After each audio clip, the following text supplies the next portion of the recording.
আসসালামু আলাইকুম এভরিওয়ান। আজকের পর্বে এমন একটা রেসিপি শেয়ার করছি যেটা দেখলেই আপনার মুখে পানি চলে আসবে।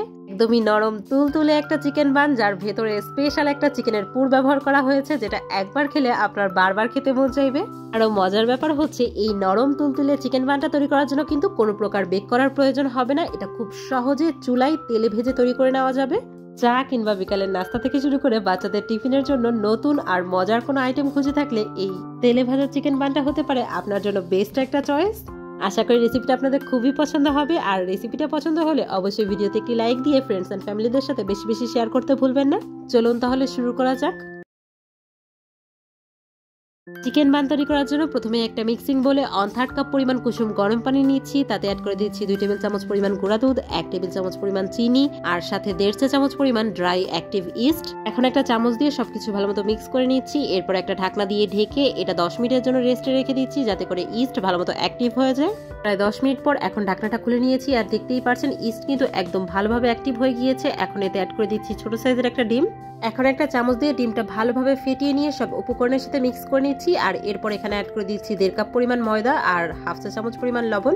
এখন প্রথমে একটা স্প্যাচুলার সাহায্যে সবকিছু মিক্স করে নিচ্ছি। আর কিছুটা মিক্স করে নেওয়া হয়ে গেলে আমি হাত দিয়ে ভালোভাবে মেখে একটা সফট ডো তৈরি করে নেব। ডোটা কিছু সময় ধরে ভালোভাবে মথে নেওয়ার পর এখানে 1 টেবিল চামচ পরিমাণ সয়াবিন তেল অ্যাড করে আরো কিছু সময়ের জন্য মথে নিচ্ছি, যতক্ষণ না পর্যন্ত একদমই সফট একটা ডো তৈরি হচ্ছে। প্রায় 7 থেকে 8 মিনিটের মতো মথে নেওয়ার পর দেখতেই পারছেন একটা সফট ডো তৈরি হয়েছে। ডোটা কিন্তু ঠিক এরকমই সফট করে তৈরি করতে হবে। এখন একটা ক্লিন র্যাপ পেপার দিয়ে পাত্রটা ভালোভাবে ঢেকে নিচ্ছি। এরপর এটা ঘরের যে কোনো একটা গরম স্থানে আমি এটা রেস্টে রেখে দিচ্ছি 2 ঘন্টার জন্য। বানের ভেতরে যে চিকেনের পুরটা ব্যবহার করব ওটাই এখন তৈরি করে নেব। এর জন্য চুলে একটি পাত্র বসিয়ে তাতে 3 টেবিল চামচের মতো সয়াবিন তেল অ্যাড করে দিচ্ছি। আর তেলটা একটু গরম হয়ে আসলে 1 চা চামচ রসুন বাটা আর 1 চা চামচ আদা বাটা অ্যাড করে দিচ্ছি। এরপর কিছু সময়ের জন্য একটু ভেজে নিচ্ছি এই বাটা মশলাগুলো। প্রায় 30 থেকে 40 সেকেন্ডের মতো ভেজে নেওয়ার পর যখন আদা রসুনের কাঁচা গন্ধটা কমে এসেছে, এই পর্যায়ে এখানে চিকেন অ্যাড করে দিচ্ছি। হাড় ছাড়া 2টা চিকেনের ব্রেস্ট আমি এখানে ছোট ছোট করে টুকরো করে নিয়েছি, দেখতেই পারছেন। এটাই আমি চিকেনের পুর তৈরি করার জন্য ব্যবহার করব। নেওয়া আদা রসুন বাটার সঙ্গে আমি চিকেনের টুকরোগুলো ভালোভাবে নাড়াচাড়া করে একটু মিক্স করে নিচ্ছি। এরপর এখানে অ্যাড করে দিচ্ছি স্বাদ অনুযায়ী লবণ, 1 চা চামচ মরিচের গুঁড়া, 1 চা চামচ জিরার গুঁড়া, 1 চা চামচ ধনিয়ার গুঁড়া আর 1/2 চা চামচের মতো গরম মশলার গুঁড়া, সাথে 1 টেবিল চামচের মতো সয়া সস অ্যাড করে দিয়ে সব উপকরণগুলো একটু ভালোমতো মিক্স করে নিচ্ছি। আর শুকনো উপকরণগুলো অ্যাড করার সময় কিন্তু আমি চুলার জালটা কমিয়ে রেখেছিলাম, জন্য কিন্তু চিকেন থেকে অনেকটা পরিমাণ পানি ছাড়তে শুরু করেছে। দেখতেই পারছেন এই পানি দিয়েই কিন্তু চিকেনটা ভালোভাবে রান্না হয়ে যাবে। এখন চুলার জালটা মিডিয়াম আঁচে করে চিকেনটা ভালোভাবে রান্না করে নিচ্ছি। যখন চিকেনটা পুরোপুরি কুক হয়ে যাবে আর চিকেনের পানিটা এরকম শুকিয়ে আসবে, এই পর্যায়ে এখানে অ্যাড করে দিচ্ছি 1 কাপ পরিমাণ পেঁয়াজ কুচি। এখন একটা স্প্যাচুলা দিয়ে সবকিছু একটু ভালোভাবে মিক্স করে নিয়ে পেঁয়াজটা কিছু সময়ের জন্য একটু ভেজে নিচ্ছি। যখন পেঁয়াজটা একটু সফট হয়ে আসবে আর পেঁয়াজের কালারটা হালকা একটু চেঞ্জ হতে শুরু করবে, এই পর্যায়ে চুলার জালটা একদম লো আঁচে করে এতে অ্যাড করে দিচ্ছি 2 টেবিল চামচ গুঁড়া দুধ আর 4 টেবিল চামচের মতো টমেটো সস। এখন একটা স্প্যাচুলা দিয়ে সবকিছু একটু ভালোভাবে নাড়াচাড়া করে মিক্স করে নিচ্ছি। এরপর চুলার জালটা একইভাবে লো আঁচে রেখে অনবরত নাড়াচাড়া করে জাস্ট 1 থেকে 2 মিনিটের জন্য একটু রান্না করে নিলেই কিন্তু তৈরি হয়ে যাবে আমাদের স্পেশাল চিকেনের পুর। আর এই চিকেনের পুরটা কিন্তু খেতে অসম্ভব মজার হয়। চাইলে কিন্তু এই চিকেনের পুরটা দিয়ে স্যান্ডউইচ তৈরি করেও খেতে পারবেন।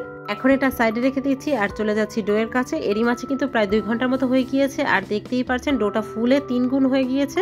এখন ডোয়ের ভেতরে বাতাসটা প্রথমে বের করে নিচ্ছি। এরপর ডোটা ভালোভাবে মথে নেব প্রায় 4 থেকে 5 মিনিটের মতো। এই তো আমার ডোটা কিন্তু এখন ভালোভাবে মথে নেওয়া হয়ে গিয়েছে। এখন এটা যে কোনো একটা ফ্ল্যাট সারফেসের উপর নিয়ে সমান ভাগে ভাগ করে নিচ্ছি।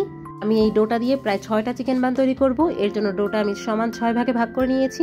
এরপর ডোয়ের টুকরোগুলো আমি হাত দিয়ে এভাবে রাউন্ড শেপ করে নিয়েছি। দেখতেই পারছেন আমি কাজটা কিভাবে করছি। সবগুলো কিন্তু একইভাবে আমি রাউন্ড শেপ করে নিয়েছি। এখন এগুলো দিয়ে বান তৈরি করে নেব। এর জন্য প্রথমেই একটা ডো নিয়েছি আর হাতে সামান্য পরিমাণে একটু সয়াবিন তেল মেখে আমি এই ডোটা এভাবে হাত দিয়ে চেপে চেপে একটা রুটির শেপ করে নিচ্ছি। আর এই রুটিটা তৈরি করার সময় কিন্তু অবশ্যই সাইডের দিকটা একটু পাতলা করতে হবে আর মাঝের দিকটা একটু মোটা রাখতে হবে। এখন আগে থেকে যে চিকেনের পুরটা তৈরি করে রেখেছিলাম সেখান থেকে প্রায় 1.5 টেবিল চামচের মতো চিকেনের পুর আমি এই রুটির মাঝে নিয়ে নিচ্ছি। এরপর সাইডের দিকটা থেকে এভাবে উঠিয়ে এটা বন্ধ করে দিচ্ছি। আর আপনারা দেখে নিশ্চয়ই বুঝতে পারছেন আমি কাজটা কিভাবে করছি। এটা কিন্তু খুব ইজি, এভাবে করে দিলেই কিন্তু মুখটা পুরোপুরি বন্ধ হয়ে যাবে। এরপর এভাবে একটু ঘুরিয়ে ঘুরিয়ে রাউন্ড শেপ করে নিলেই কিন্তু আমাদের চিকেন বানগুলো তৈরি হয়ে যাবে।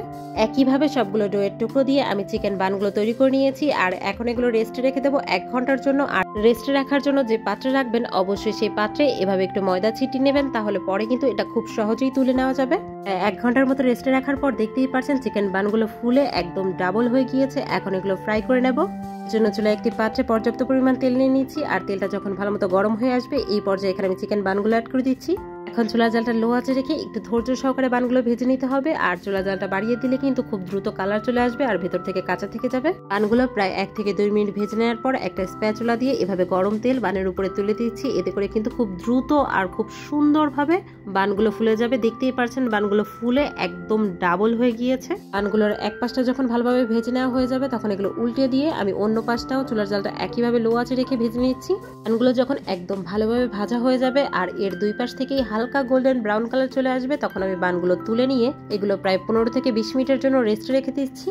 এই চিকেন বানগুলো প্যান থেকে তোলার পরপরই গরম থাকা অবস্থায় একটু শক্ত মনে হতে পারে, কিন্তু প্রায় 15 থেকে 20 মিনিটের মতো রেস্টে রাখার পর যখন এটা একটু হালকা ঠান্ডা হয়ে আসবে তখন কিন্তু এগুলো একদমই নরম তুলতুলে হয়ে যাবে। দেখতেই পারছেন নিশ্চয়ই এই চিকেন বানগুলো কতটা সফট আর ফ্লাফি হয়েছে আর এর ভেতরে চিকেনের পুরোটা যে কতটা জুসি আর ফ্লেভারফুল এটা আমি আপনাদের বলে বোঝাতে পারবো না।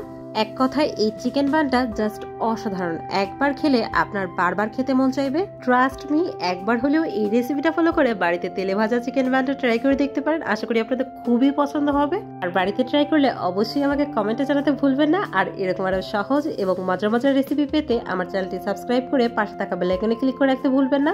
এতে করে আমি যে কোনো নতুন রেসিপি শেয়ার করার সঙ্গে সঙ্গে তার নোটিফিকেশনগুলো আপনাদের কাছে পৌঁছে যাবে। আবার দেখা হবে নতুন কোনো রেসিপি নিয়ে নতুন কোনো ভিডিওতে। আল্লাহ হাফিজ।